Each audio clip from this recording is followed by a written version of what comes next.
Bismillahirrahmanirrahim. Assalamu alaikum, everyone. My topic is one of the most common topic, and I think it's very easy as well. We all deal preeclampsias, eclampsias, gestational hypertensions on our routine daily based clinics, right? So just would like to discuss few things that how do we screen, and then we come onto the management. Where is this? This one. Where do I go? This one. Okay. So before I go onto the screening, I want to give a 5-minute brief overview that what is preeclampsia and what causes preeclampsia.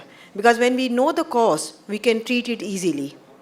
So preeclampsia is a multi-system disorder which typically affects 2 to 5% of all pregnant women, and it's a leading cause everywhere, all over the world.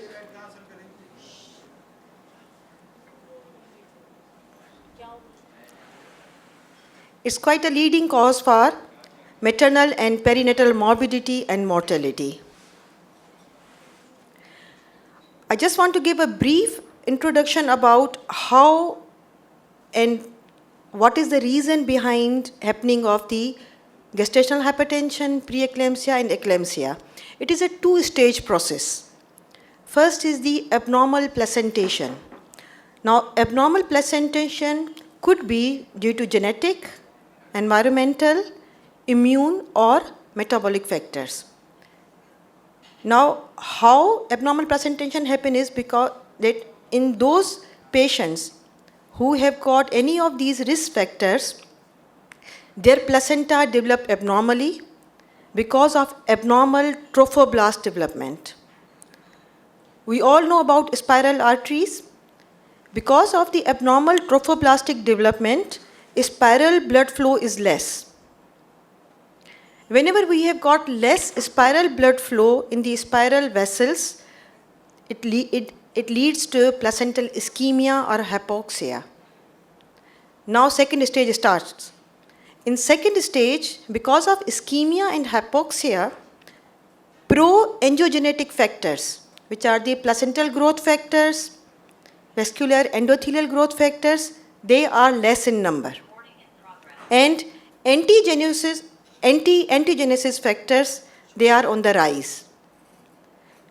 These reduced pro-angiogenesis, which are the makers of the blood vessels, and higher anti-angiogenesis factors leads to systemic dysfunction. The International Society for the Study of Hypertension in Pregnancy defines preeclampsia as a systolic blood pressure of more than 140 and diastolic of more than 90 or equal to 140/90 on at least 2 occasions. Now here there is a bit controversy. Some guidelines, according to American and Canadian, they said only 1 hour apart, but we all have agreed on 4 hours apart in a normally normotensive person or after 20 weeks of gestation. In addition to the blood pressure, in preeclampsia, we see proteinuria, and also we see maternal organ dysfunction. As I said, it is a multi-organ disease. It can appear as acute kidney injury, liver involvement, so abnormal liver enzymes, right upper quadrant pain, neurological complications like eclampsia, altered mental status, even blindness, stroke, clonus, severe headaches, sorry about this typing error, severe headaches, or even hematological complications. Along with the blood pressure, proteinuria, multi-organ dysfunction, also there is a uteroplacental dysfunction because of the risk factors and because of the reduced angiogenic factors. There is a reduced uteroplacental flow, which can cause fetal growth restriction, abnormal uterine artery Dopplers, or even stillbirth. Now, this classification is very common, a bit of brief overview, early, preterm, and late. So, less than 34, less than 37. So, just a bit of overview. These slides will be shared after the lecture. I will share all of them. Now, coming to the main topic, screening. Why do we need it? We need screening of this very common problem so that necessary measures can be initiated early to improve placentation and thus prevent the occurrence or frequency of the occurrence of complications. Furthermore, we have to identify at-risk group, those women who are at risk, to allow their tailored prenatal surveillance to anticipate and recognize the onset of symptoms and how to manage it properly. Now, screening is always divided into 3 groups. According to the FIGO classification, we have to screen mainly based on the public health focus. Early prenatal visits, particularly in our low resource countries. Often in our public hospitals, these women come at 34 weeks or even in labor. So we do not have prenatal visits or multiple antenatal visits. Then there is a universal screening. Now, universal screening, people can search. It is available free of charge onto the fetal medicine website. I will show you the slide. Then the other screening is the contingent, means where our resources are very limited and we cannot offer every blood test or every visit. Then we have to specify which is necessary in our high risk group. Normally, FIGO recommends the following first trimester screening for singleton pregnancies. But when we deal with our multiple pregnancies, risk factors are the same. We only have to increase their percentage like 3-fold and 4-fold. So you can see here, according to the Fetal Medicine Society, when you go there on the proper website, this is the thing. If you people can see, have you got a pointer? Yes, it is here. Which one is pointer? This one? Yes. So, if you go there, here, fetalmedicine.org.research/SS preeclampsia. If you go onto that website, then this chart will appear. You carry on, it's okay. Carry on. Achha, Right? sorry. What do you want? You can get a laser pointer on this. No, it's fine. I'm okay with it. Thank you. So you can see that in these ones, first of all, what they see is the maternal characteristics and medical history. This is a chart. This will appear like this once you start to fill. This chart for the screening is according to the NICE guidelines. So the first factor is the history or the maternal risk factors. I have just taken out the risk factors. So you can see in the risk factors, according to the NICE guidelines, we have got moderate risk factors and we have got high risk factors. In moderate, see, is this her first pregnancy, age over 40, pregnancy interval between the 2 pregnancies is more than 10 years, high BMI, family history of preeclampsia, or multiple pregnancy. High risk factors are during her previous pregnancy, she had preeclampsia or hypertension, chronic kidney disease, autoimmune diseases, SLE, antiphospholipid antibody syndrome, or type 1 or 2 diabetes, and chronic hypertension. These are the high risk factors.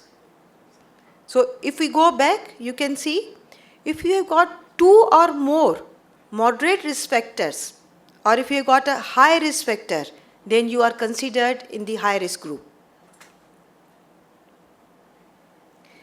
Second screening is Measurement of the blood pressure.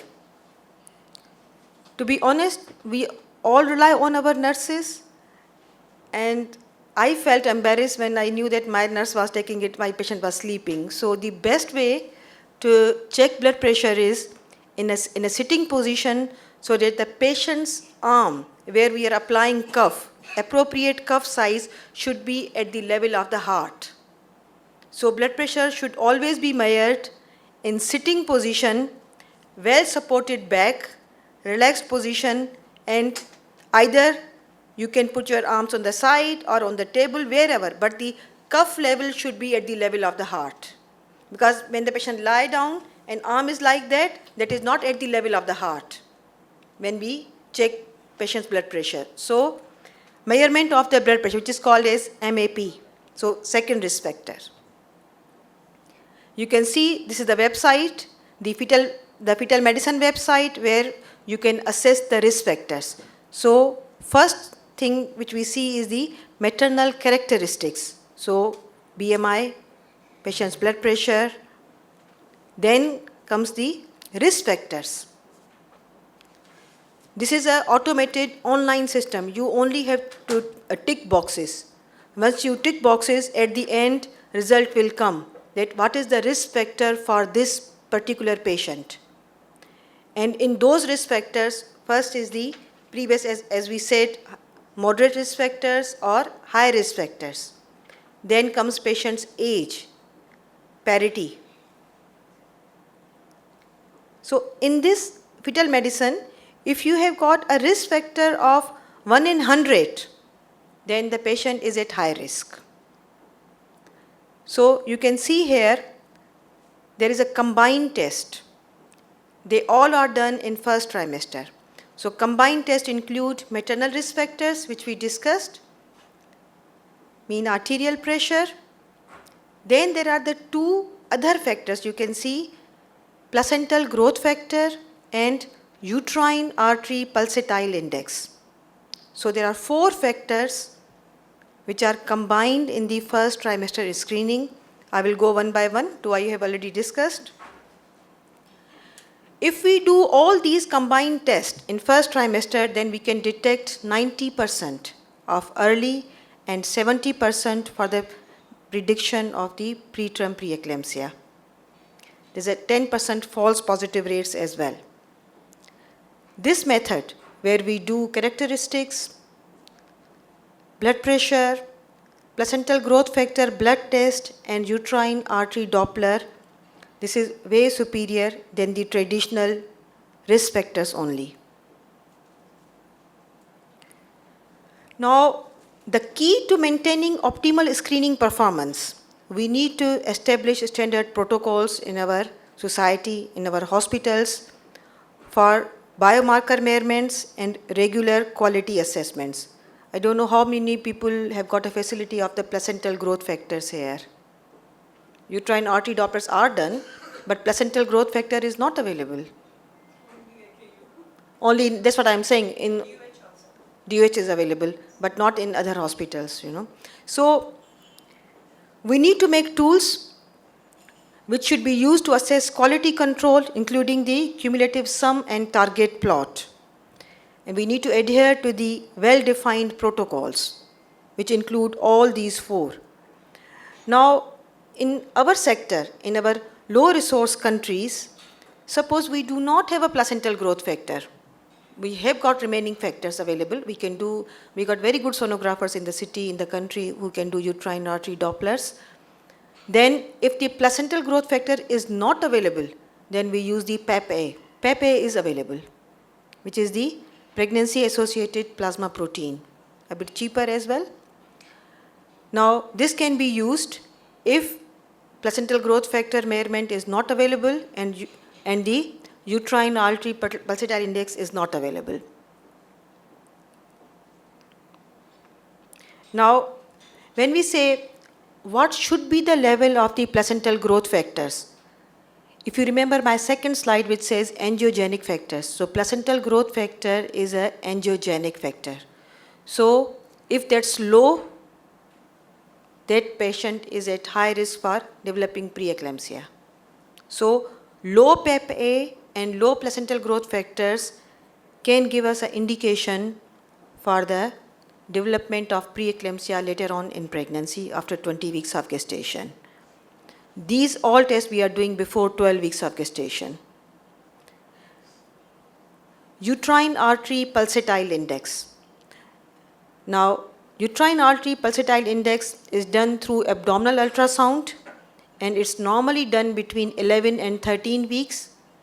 We can combine this test when we are asking for the NT scanning. In the same ultrasound scan, through the crown rump length, we exactly measure how many weeks pregnant she is. We can do NT scan, nuchal translucency, to have the measurement about the risk of Down syndrome and trisomy 18 and 21, 18 and 13, as well as we can do the uterine artery pulsatile index. Now, how do we do the uterine artery pulsatile index? It is a pulse wave Doppler available on all our ultrasound machines nowadays. Normally, we do 2 or 3 readings and similar 3 consecutive waveforms when we obtain, then we can measure. Ideally, it should be at the level of the internal os, internal cervical os, and normally at the level of the external iliac vessels. I'm not sure whether we have got any ultrasound people here or not. I think majority of us are just gynecologists, so this is mainly for the sonographers, the ultrasound people who can see where it should be done. You can see this one. This is the internal os on the left side, internal os, and here we can see it. This is cervix, internal os, and we have to measure the waveform at this point, near the cervical internal os. Now, persistent high impedance in flow or persistent resistance, it is the evidence of poor placentation because of the poor making of the spiral blood vessels. And this can tell us, abnormal uterine artery pulsatile index can tell us that this patient might develop preeclampsia later on. Normally, more than 90th percentile, we can achieve 48% with 8% false positive rates. It can identify early onset preeclampsia. The detection rate for predicting late onset preeclampsia by measuring uterine artery pulsatile index is only 26%. So only doing uterine artery pulsatile index is not enough to screen preeclampsia. Combined risk assessment. Now we are coming, what is the best practice guideline? So all 4 factors, maternal risk factors, placental growth factors, mean arterial pressure, and uterine artery pulsatile index. Now, these published algorithms should be used for converting the measured value of MAP, placental growth factor, uterine artery pulsatile index with or without PEP-A into the medians. You can see this is a calculator. It's very easy to use. You can just register yourself on that website, again free of charge, put all these factors.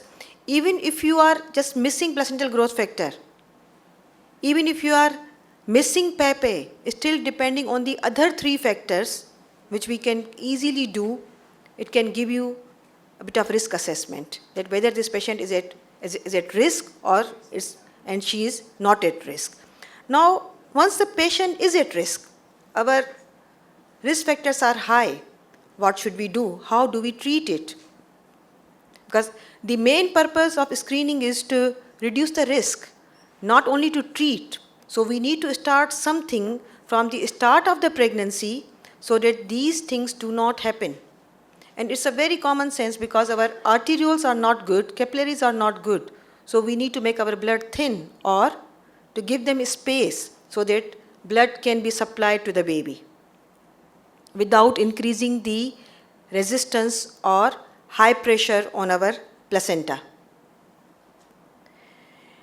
You can see here, as we already discussed, that we can do the contingent screening where everything is not available. We screen all population, first stage screening. First stage screening is only what we do, that whenever we are doing the first stage screening, we take out the people who are at risk and we do their blood pressure monitoring. If it's negative, then we can just see whether we need to do something or not. This is only for the low risk population, low resource countries, not everywhere.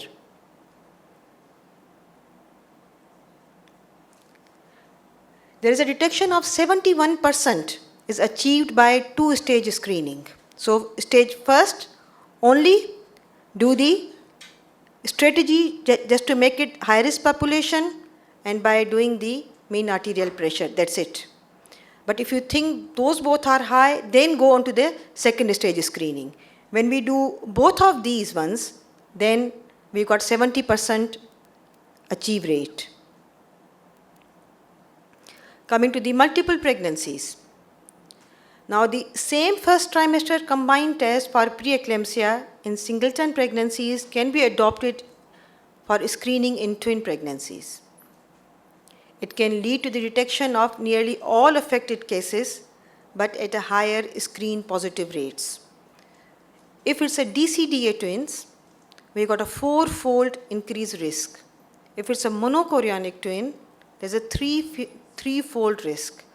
I thought the other way, but when I went into the evidence base, dichorionic has got more risk, possibly large size placenta, 2 placentas. They have got more risk factors.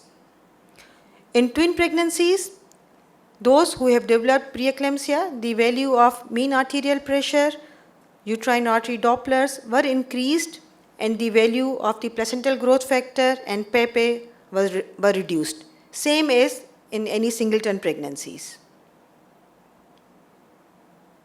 Now, how do we prevent preterm preeclampsia? Now, the current approach is to start high-risk women at a low dose aspirin at 75 milligram or 81 milligram. In high-risk groups, whatever are the local guidelines. In Pakistan, we've got 75 milligrams, so we can use it. Now, what does low-dose aspirin do? It's thought to prevent the development of preeclampsia by inhibiting the biosynthesis of placental thromboxane, as I said, to hemolyze or to just thin the blood, with minimal effect on vascular prostacyclin levels. There are lots of meta-analysis, randomized control trials, which have suggested to start the low dose according to patient's BMI, either 50, 75 or 150. Then they have come to the conclusion that start from 75. With high BMI or high risk factors, you can even opt for 150. Now in UK, there is no fixed criteria. So 75 is just for everyone.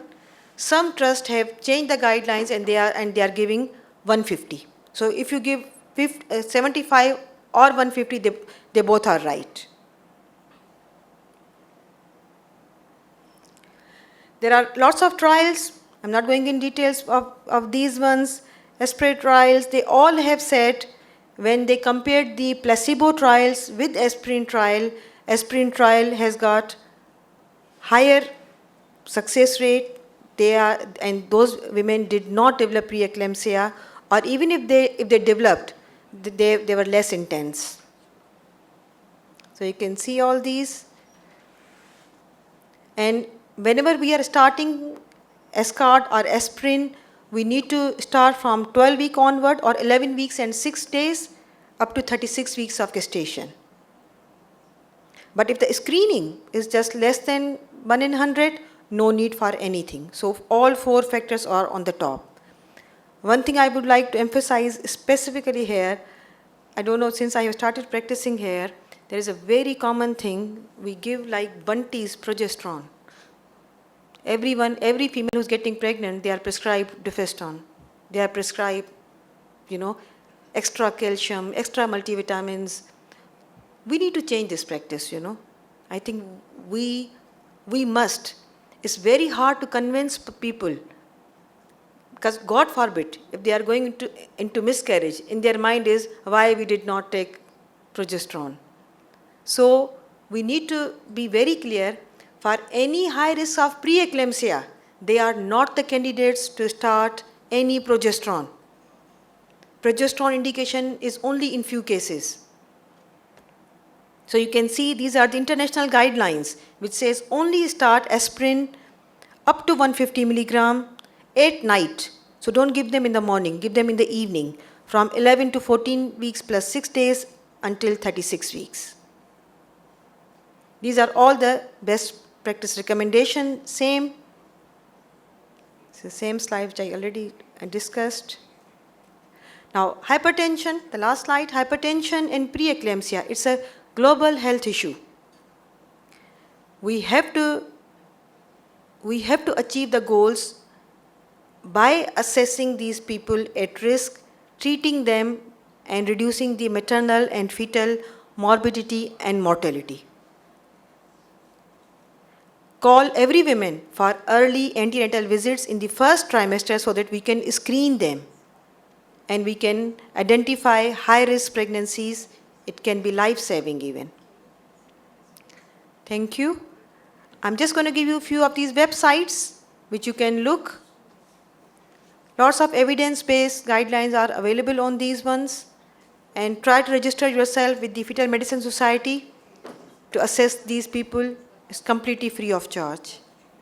Thank you.